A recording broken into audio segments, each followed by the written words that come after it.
Alright, so welcome to the final tutorial in this series is where we take the code that we've been doing and we put it in files that Nuke can automatically run when it opens. And so it's a very simple procedure to that. And what I have here is a function that I wrote before we got started to get this stuff running. When I opened these files in the past, you saw me drop down a read node, add the workspace, then add the enumerator values, and then set the directory value. So right now I have one function here that I can evaluate, and it creates a node for me, and it has everything that I need. It's doing everything that we want, but we want to take this function that creates the node, adds the workspace, adds the drop-down menus, and then sets the function. And we also want to add the callback when Nuke opens. And so in this console here, what you see is these things. You see loading NIO and effects init loading. And these are mine. Those are my custom messages. When Nuke launches, it prints those things. And so where I've done this is in the users Andrew.nuke file. So this is basically the preference of where you can save these things, and you can save them in two places, the init and then the menu. And so I'm using the menu.py file, and so this doesn't come default. I think you have to create this menu. And so my menu.py, for this sake, it looks like this. And so I'm not, I disabled it because for testing purposes I don't need it, but you can see how you put this stuff in and it can call. So what we have here is we're using an add command in this, and so this is the menu file, and I don't have anything in the init file. I chose not to put it there. Oh, no, I have import NIO. And what I'm doing here is, well, I think I'm making a mistake here. I need to put this stuff, so I'm going import nio.customReader. So I don't think I need this actually. That doesn't need to be there.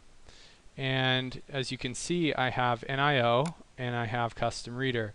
So the folder has to have a empty init here, but I just have print loading NIO. And so this is the NIO init file. And then so these files, when I do, where is it here, custom reader as CR, well, I'm loading in these functions.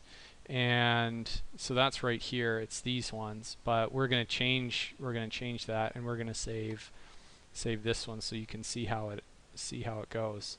And so I'm going to delete that because we don't want that. And what else is important? So we load in the library, and then what I do is I have this right here. This I learned from work, where if I don't have this, the farm didn't like my stuff, and so I just threw this command in here. This stuff would only run when it's in UI mode. So, you know, the farm is a command line renderer, and then so my stuff doesn't have to load and break things. And so what I'm doing is I'm adding a command, and then I point it to CR reader. So in my case, so I'm going to go custom reader. Well, I'm probably going to overwrite this file. I add this function custom reader. So I would switch it. In this case, I would go make custom read.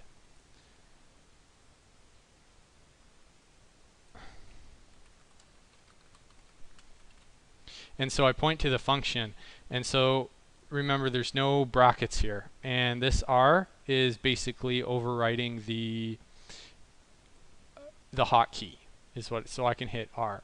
And then I add the callbacks. And so what I want to do is, actually I'm going to close that, and I'm going to save this as custom reader. And so what I want to do is I want to make sure these handle update. Oh, I want to do copy this. I want to make sure these names line up. And this was for a button, so I would add a button that hits refresh, but I don't have that in here. So that would be a button under here that just says refresh that I can hit.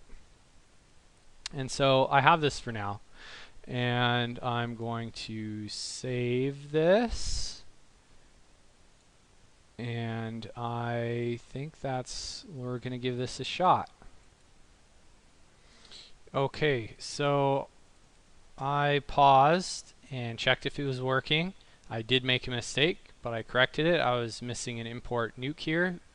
The nuke module wasn't defined, and you can see I have print menu working. And so I'm going to open up my file because it's in my project directory. And I'm not going to do that, and I'm going to hit R, and there you have it. Workspace, there's my directories all in place. And let's set something. Oh, look at that. I don't have the set directory working. I didn't hook that up. Let's see here. Oh, rats. Okay, so I'm missing a function to set the directories, or set the read path. So let's add that in. Okay, added that function back in. So now you can see I have my footage updating. Let's go. Oh, there we go. So there's some stuff working. So now we have our reader. We can quickly go through the projects of our folder and to get everything working properly. So awesome. And there we go. There we have it. All that stuff. So to recap, as you can see, I have a bunch of footages at different resolutions. So I'm in the middle of cleaning that up. The next thing we're going to go to is comping these energy effects I have here. And so it's to go through how Nuke is very good at taking passes like this, and it's really easy to get a lot of mileage out of a simple effect like this. So that's what's coming up next. Whoa, don't mind those errors. Everything's cool here. It's old, I swear. So to recap, what I'm doing is I make a folder. So this is the in and out. So I would put a reader, custom reader, and a custom writer in here. And I call it from the menu. The menu folder, or this menu file calls these commands. So this is what I have available for me. So this is pretty straightforward, and you can see how, and I believe if let me move this up. As you can see, also didn't mention this, custom. So it's in my right click tab menu, but I just hit R. So that's pretty straightforward. All you have to remember, in the .nuke, you can add your commands here, and you can build a number of different libraries. So you'll probably do lots of things with this. So I will put my code up online so you can use it as a starting point and using it as reference. So thank you very much for watching.